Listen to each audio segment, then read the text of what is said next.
Bienvenidos a la redacción del debate. La situación en Israel, el Líbano, Irán es realmente tensa y lo vamos a analizar aquí en esta mesa en la que nos acompañan Edgardo Pinel, Juan Rodríguez Garat, buenos días, Ramón Pérez Maura. ¿Qué tal? Días.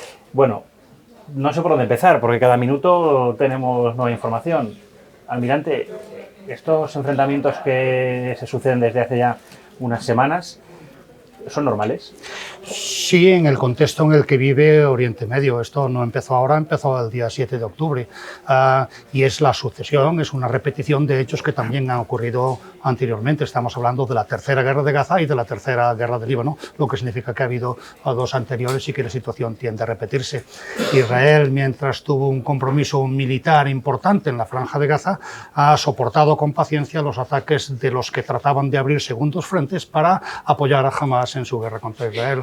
Una vez solucionado el problema militar, que no político, en la franja, Israel ha encontrado el momento oportuno para enfrentarse a Hezbollah y realizar una nueva promesa, un nuevo objetivo de guerra a su pueblo, que es la vuelta de los refugiados israelíes a sus ciudades, a sus pueblos en torno a la frontera.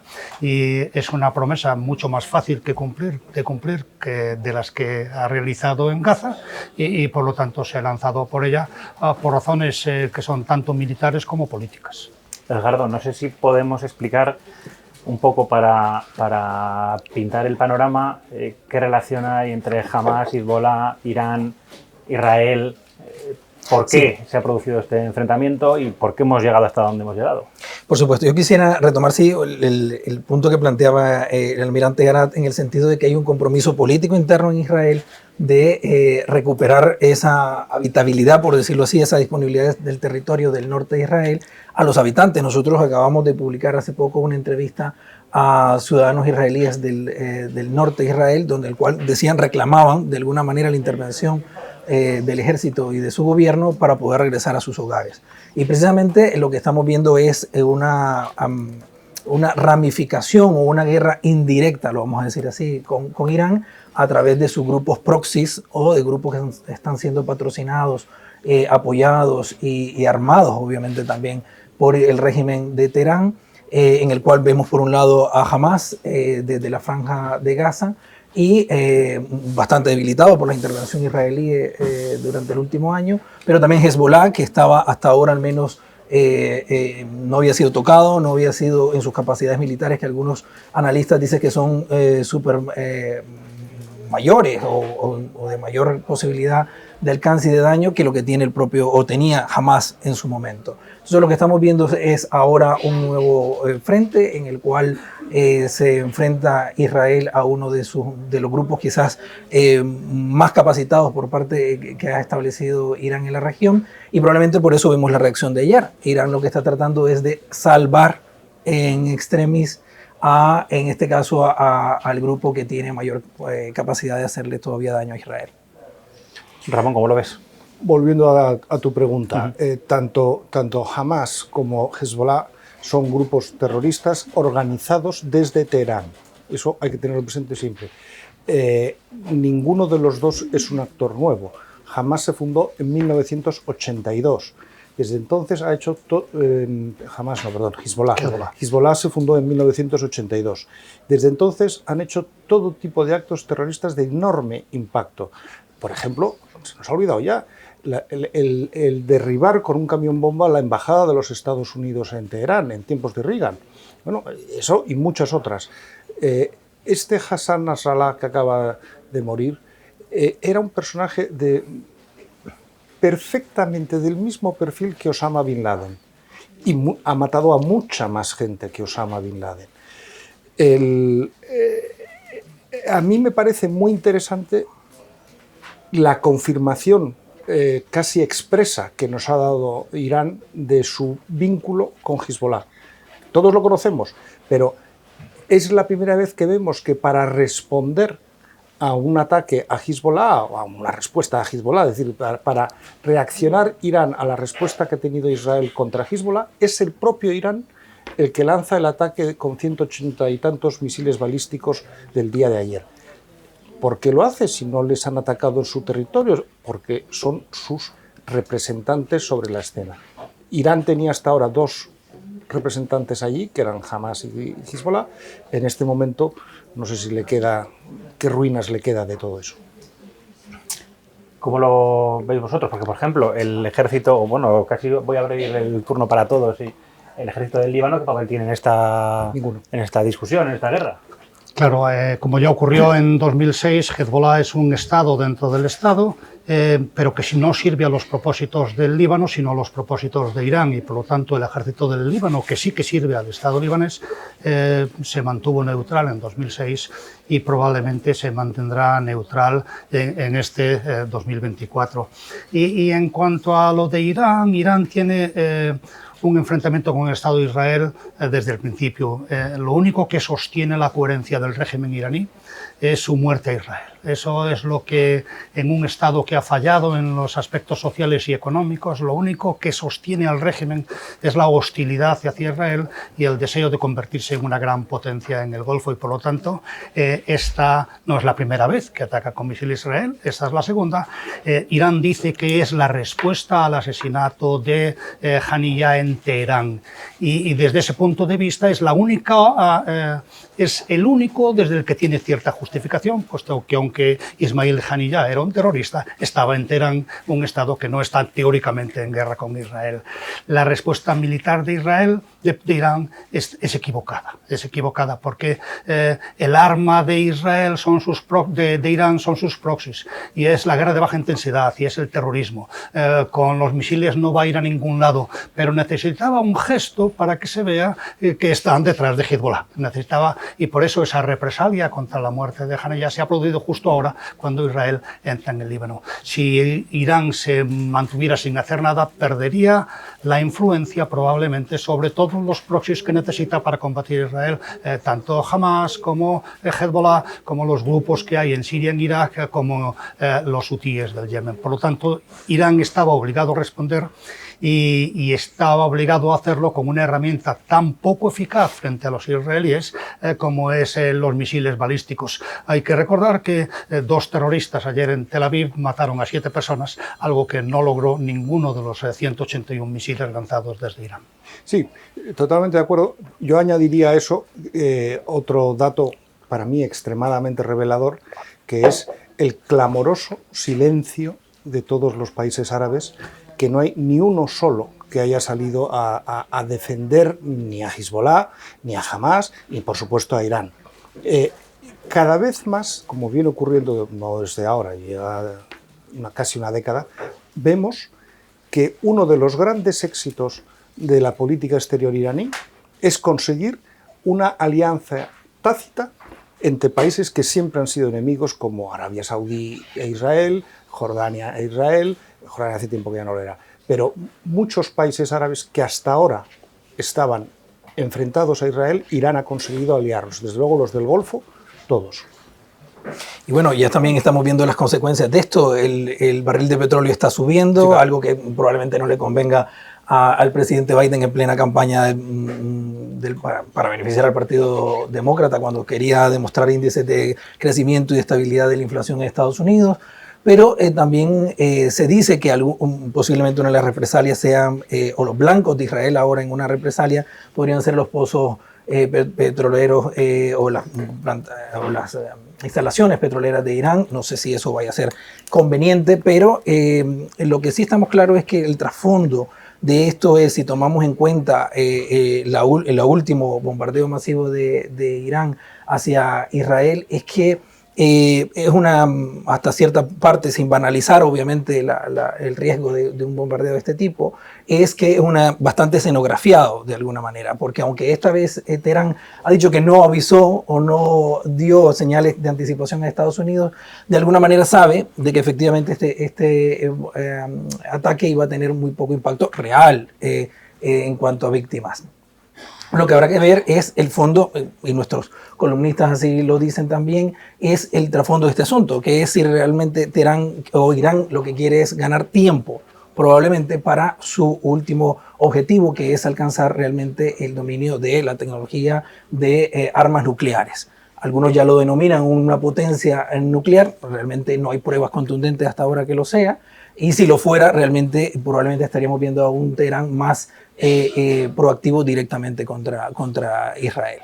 Has mencionado... Al hilo de lo que está diciendo Eduardo, pensemos también que este ataque de ayer puede ser una justificación, debe ser una justificación con mucha probabilidad para una respuesta de Israel, y en esta ocasión más que nunca está justificado que el objetivo sea los laboratorios de desarrollo de su programa nuclear, porque en este momento más que nunca se ha demostrado que Irán es un país que no responde a la buena convivencia internacional, e Irán se ha quedado sin sus dos proxies allí. Por lo tanto, lo siguiente puede ser que terminen de desarrollar y utilicen el arma nuclear. Por cierto, en el debate de los candidatos a vicepresidentes de anoche, la principal pregunta con la que abrieron el debate fue: ¿qué haría usted si Israel ataca directamente a Irán? J.D. Vance, el candidato republicano, dijo claramente que la decisión la tiene que tomar el primer ministro de Israel y que ellos apoyarán al primer ministro de Israel en lo que decía. Valls salió a correr por Minnesota y no nos enteramos nunca de qué es lo que haría. Precisamente quería hablar de Estados Unidos, porque tenemos las elecciones a la vuelta de la esquina. Biden no va a repetir, eso lo sabemos seguro. Podemos volver a la era Trump, que el mundo estaba completamente diferente a como está ahora, o por lo menos esa sensación da.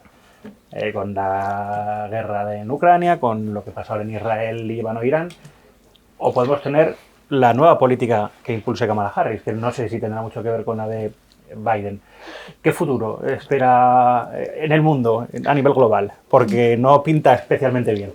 Bueno, yo creo que evidentemente esta guerra en Oriente Medio perjudica a los demócratas, no sabemos hasta qué punto, porque divide a su electorado. Puede llevar a la extensión al electorado árabe, que aunque no sea muy numeroso, pues puede decidir una elección, como en este caso, muy reñida. A Biden, a Harris les vendría muy bien apaciguar la situación en Oriente Medio antes de las elecciones, y va a ser extremadamente difícil. Es algo que han intentado y que no les ha salido bien, porque los tiros en Oriente Medio no van por ahí. Otra cosa es que en política exterior de verdad vaya a haber una diferencia muy grande dependiendo de que unos ganen o otros. Porque una cosa es la propaganda electoral y otra cosa es lo que los intereses estratégicos de Estados Unidos terminen imponiendo. Por ejemplo, se cuestiona mucho lo que puede pasar, más que en Israel, donde los dos partidos, aunque con distinta intensidad, están de acuerdo. Unos hablan más y otros hablan menos, pero están de acuerdo. Hay más discrepancias aparentes en el entorno de la guerra de Ucrania, pero una vez que uno llega al poder, todos los Twitter que ha mandado desaparecen. Y lo que ha hecho Estados Unidos durante la época, en el aspecto internacional, durante la época en la que estuvo de presidente Donald Trump, es prácticamente muy parecido a lo que han hecho otros presidentes norteamericanos, con la diferencia de que efectivamente Trump ha sido más incisivo en sus Twitter, ha criticado más a la OTAN, pero no se ha retirado, y ha negociado la retirada de Afganistán, pero no la terminó, ha disminuido las fuerzas en Siria, pero tampoco se ha ido. Es decir, que Estados Unidos tiene intereses estratégicos que están por encima de la política coyuntural.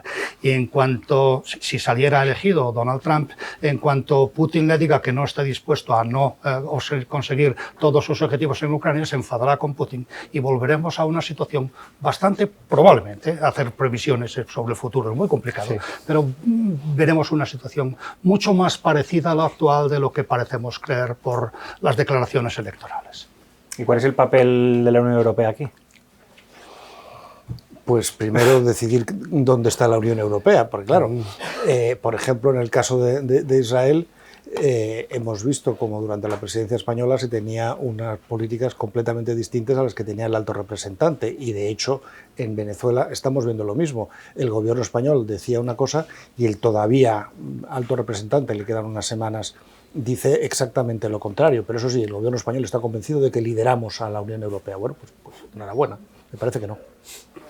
Sí, la Unión Europea no tiene una voz y esa es la gran causa de la debilidad política de Europa, que podría ser una influencia verdaderamente poderosa en el mundo si hablara con una única voz, pero como son incapaces en general los líderes europeos de ponerse de acuerdo por razones de política doméstica, y prácticamente todos, el nuestro desde luego, pero no solo el nuestro, dan prioridad a su propio electorado interno que a las necesidades de Europa, lo de Unión Europea, la palabra unión es demasiado optimista para describir lo que hay, ¿no?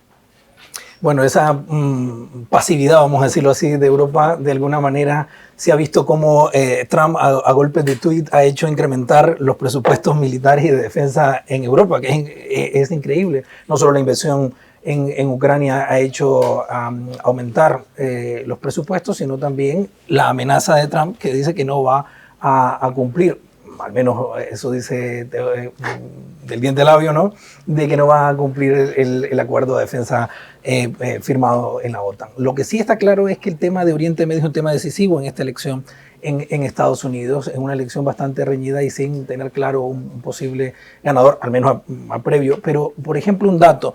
Se critica a la campaña demócrata o a la elección que hizo Kamala Harris de este candidato a vicepresidente actual y el rechazo a la posible candidatura como su vicepresidente al gobernador de Pensilvania, y precisamente por ser un judío.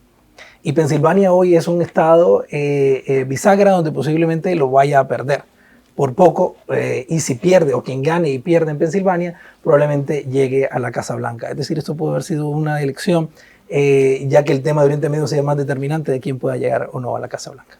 Ya, pero también en Michigan hay una comunidad importante árabe, también es un estado bisagra, y ellos tienen que pensar de una manera en tratar de contentar a todos, lo cual, por supuesto, es extremadamente difícil. Esto. Ya se ve en Europa, ¿no? Sí, también. No sé si queréis añadir algo más. Os quiero plantear una última pregunta a todos. No, decíamos que hablar a futuro es un poco complicado, pero esto, ¿hasta cuándo va a seguir así? ¿Y qué final tiene? ¿Va a ir a más? ¿Va a ir a menos? ¿Qué creéis vosotros? Yo creo que por ahora va a ir a más. No sé, esto no está a punto de acabarse. Yo creo que la respuesta por parte de Israel se va a producir, la respuesta a Irán se va a producir, porque esto no se puede convertir en algo normal. En abril respondieron con contención y ahora en octubre han vuelto con más misiles. ¿Para qué vale la contención? Tienes que demostrar fuerza, creo yo, y esto va a continuar. Pero lo que ha cambiado radicalmente es la situación en el sur del Líbano y en Gaza. Eso básicamente se va a acabar más pronto que tarde. Sí, hay una solución a corto plazo. Evidentemente la guerra de Gaza y la guerra del Líbano terminarán probablemente de distinta manera. En el Líbano yo creo que lo que puede provocar lo que ha hecho Israel en los últimos días es que la comunidad internacional se ponga las pilas y consiga un alto el fuego allí, que es lo que quiere Israel. Quiere que Hezbollah deje de lanzar cohetes para que puedan volver los ciudadanos a sus hogares. En Gaza no hay ninguna solución política que aparezca y yo creo que esa guerra terminará como la intifada de 2005 por consunción. Dejará de haber acciones armadas y terminará retirándose de Gaza el ejército israelí, como ya lo hizo en 2006, y solo será dentro de 15, 20 años hablaremos de la guerra de Gaza, cuando será la cuarta de Gaza, y diremos que los preliminares de esa guerra vienen de la tercera guerra de Gaza, que tendrá ese nombre. Entonces, por lo tanto, la situación tenderá a repetirse. Y el conflicto con Irán es verdad, Israel no tiene más remedio que responder, y con menos contención de lo que ha hecho. Y probablemente esta vez quién sabe lo que pasa por la mente de Netanyahu y quién sabe los datos que tienen también los militares israelíes a su disposición, pero el candidato más razonable para responder son precisamente las fuerzas balísticas, que sigue la tónica que ha hecho Israel en el Líbano, las fuerzas balísticas que en Irán no las tiene el ejército, no son del ejército, sino que son de la Guardia Islámica Revolucionaria. Bueno, posiblemente esa respuesta de Israel en territorio iraní, muy poco vamos a poder saber realmente lo que suceda. La última vez solo conocimos de que hubo el disparo de misiles, pero como hay que recordar que lo que estamos hablando es un enfrentamiento en un Estado democrático, imperfecto, pero democrático como es Israel, versus a un régimen autoritario y teocrático como es el iraní, hay muy poca posibilidad de que periodistas independientes en territorio iraní puedan constatar realmente daños a infraestructura militar o en los laboratorios de investigación de energía nuclear. pero la respuesta, si es contundente, no vamos a tener seguridad, al menos desde el punto de vista periodístico, de que realmente cuáles van a ser esos daños. Ojalá que lo podamos constatar de alguna manera para poder saber la contundencia de la respuesta israelí. Ya saben los espectadores que estas mesas de análisis nos gusta terminarlas con un titular. Vamos a empezar con los periodistas para que el almirante se lo pueda pensar. Edgardo, ¿qué titular le pones a lo que estamos viviendo? Bueno, el inicio de una nueva etapa, creo yo, y de ver si realmente Teherán está en tiempo o no para una guerra abierta con Israel. Ramón. La contención no es la solución para Israel. Muy bien. Pues yo diría el nombre de una película, Regreso al futuro. Pues así lo dejamos. No sé si nos volveremos a ver pronto, pero regresaremos al futuro. Muchas gracias a los tres. Muchas gracias a gracias ustedes.